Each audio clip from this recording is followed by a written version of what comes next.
26వ ward ఈరోజు ఇనాగ్రేషన్కి ఇక్కడికి ఈ డ్రైనేజీ కాలువ ఎప్పటి నుంచో ఉన్న సమస్య, ఇప్పుడు కాదు ఇది, ఎప్పటి నుంచో ఉన్న సమస్య. ఎన్నిసార్లు కూడా చెప్పినా కానీ పూర్వం ఇంకో పార్టీలు అధికారంలో ఉన్నప్పుడు, వైఎస్ఆర్సీపీ అధికారంలో ఉన్నప్పుడు కానీ ఎప్పుడు కానీ ఎవ్వరు కూడా దీన్ని పట్టించుకోలేదు. దానికి ముందు కూడా కొంతమంది ఇప్పుడు వైఎస్ఆర్లో ఉండేవాళ్ళు కూడా ఎవరు పట్టించుకోలేదు.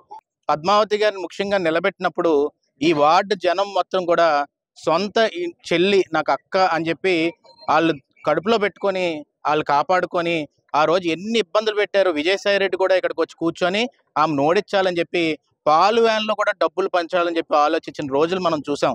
ఆ టైంలో కూడా అమ్మ మీకోసం నేను నిలబడతాము, మీ అందరం కూడా మీ కుటుంబ సభ్యులు అని చెప్పి వాళ్ళందరూ ఆడవాళ్ళు కానీ మగవాళ్ళు కానీ అందరూ కూడా సొంత కుటుంబం, వాళ్ళందరూ ఎప్పటి నుంచో తాతల కాలం నుంచి గచ్చపీది మాకు ఎక్కడ కష్టం వచ్చినా కూడా నిలబడిన కుటుంబాలు ఇవన్నీ కూడా. అలాంటి కుటుంబాలకి ఈరోజు ఆ ఎప్పటి నుంచో ఉన్న సమస్యని నేను తీర్చాలని చెప్పి ఆమె అసలు అయ్యన్న పాత్రుడు గారు ఎక్స్ మంత్రి, ఎమ్మెల్యే 8 సార్లు 9 సార్లు 10 సార్లు నామినేషన్ వేసిన వ్యక్తి. ఆమె కౌన్సిలర్గా పోటీ చేయవసరం లేదు, కానీ నా సొంత వీధులు అని చెప్పి ఆమె పోటీ చేసిన తర్వాత వాళ్ళ భుజస్కంధాల మీద వేసుకొని గెలిపించుకున్న తర్వాత వాళ్ళ సమస్యలు నేను తీర్చాలని పట్టుపట్టి ఆమె లెగిసి కౌన్సిల్లోని ఎప్పుడు పడితే అప్పుడు మాట్లాడి బల్లగుద్ది మాట్లాడినా కూడా ఎవ్వడు పట్టించుకోలేదు. ఆ రోజు కలెక్టర్ గారు శాంక్షన్ చేసింది కూడా అక్కడ ఆ రోజు ఎక్స్ఎమ్మెల్యే ఎవరైతే ఉన్నారో దాన్ని కూడా క్యాన్సిల్ చేసేసి ఇబ్బందులు పెట్టి ఈ డ్రైనేజ్ అవ్వకుండా చేశారు. కానీ ఈరోజు వచ్చిన వెంటనే పట్టుబట్టి 8 నెలల్లోనే దాన్ని కొబ్బరికాయ కొట్టి శంకుస్థాపన చేసిన సత్తా పద్మావతి గారిది అని చెప్పి సందర్భంగా చెప్పదలుచుకున్నాను. ఇలాగే ఇది ఒక్కటే కాదు, ఈ వార్డులోని 40 లక్షల రూపాయలు ఇప్పుడు దాకా 8 నెలల్లో ఈరోజు పద్మావతి గారు తీసుకురాగలిగారంటే ఆమెకున్న సత్తా అలాంటిది. ప్రతి సమస్య మీద కూడా కౌన్సిల్లో మాట్లాడుతున్నారు, ప్రతి సమస్య మీద కూడా బల్లగుద్ది మాట్లాడుతున్నారు, దేనికి కూడా భయపడకుండా ముందుకెళ్తున్నారు. అందుకు ఈరోజు ఈ వార్డు ప్రజానికి మొత్తానికి కూడా రుణం తీర్చుకోవాలని చెప్పి నన్ను కూడా ఆహ్వానించినందుకు ఇక్కడ రావడం జరిగిందండి. ఈరోజు నేను ఒకటే చెప్తున్నాను, 8 నెలల్లో 20 కోట్లు తీసుకొచ్చిన సత్తా అయ్యన్న పాత్రుడు గారు. 20 కోట్లు నియోజకవర్గానికి కాదు, ఒక్క మున్సిపాలిటీకి 20 కోట్లు తీసుకొచ్చాడు మనిషి. మొత్తం నియోజకవర్గానికి 80 కోట్ల పైన తీసుకొచ్చారు. ఎవడన్నా ఉన్నాడంటే ఆ చరిత్రలోని ఇలాంటి నాయకుడు? 20 కోట్ల రూపాయలు తీసుకొచ్చారంటే నెలకి ఎన్ని కోట్లు అండి? 2.5 కోట్ల రూపాయలు తీసుకొచ్చినట్టు నెలకి 8 నెలల్లో. అంటే ప్రతిరోజు కూడా నియోజకవర్గం గురించి ఆలోచించి మున్సిపాలిటీ గురించి వచ్చారు. ఎప్పుడు చరిత్రలో నేను బల్లగుద్ది చెప్తున్నాను, ఛాలెంజ్ చేసి చెప్తున్నాను, ఎవడన్నా వచ్చి మాట్లాడచ్చు.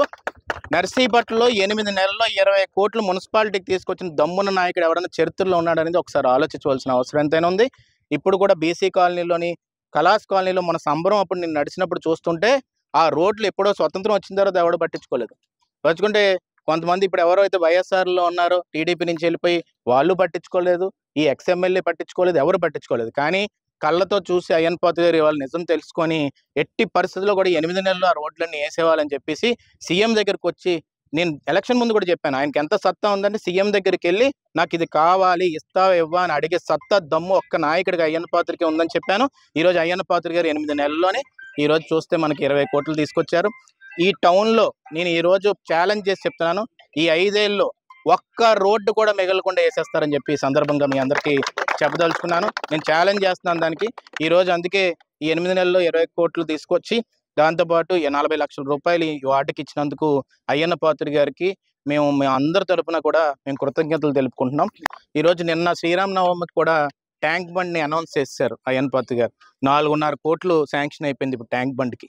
మనకి నేను అది క్లియర్గా చెప్పదలుచుకున్నానండి. నన్ను ఎవరో అడుగుతున్నారు, ఆయన పార్టీకి సంబంధం లేదు, న్యూట్రల్, ఈ డబ్బులన్నీ మరి 5 ఏళ్ళు ఎక్కడ తేవలేదు ఏంటి బాబు, ఎవడు తేలేపాడు ఏంటి అన్నాడు. అరే బాబు, నాయకత్వం మీద డిపెండ్ అయి ఉంటుంది. 100 పడకలు తేవాలన్నా, స్టేడియం కట్టాలన్నా, పాలిటెక్నిక్ కాలేజ్ తేవాలన్నా, డిగ్రీ కాలేజ్ తేవాలన్నా, ఈరోజు 20 కోట్లు 8 నెలల్లో తేవాలన్నా అది దమ్మున్న నాయకుడు అయ్యన్న పాత్రుడు వల్లే అవుతుందని నేను ఖచ్చితంగా చెప్పాను. ఇప్పుడు మళ్ళీ చేస్తున్నాం. మళ్ళీ కళ్యాణ మండపాలు కూడా అయిపోయాయి, ఇవన్నీ అయిపోయి కదా, అన్ని వర్క్లు కూడా 5 ఏళ్ళలోని ఎట్టి పరిస్థితుల్లో కూడా పూర్తి చేసి మళ్ళీ ఎలక్షన్స్కి వస్తామని చెప్పి ఈ సందర్భంగా సవినీయంగా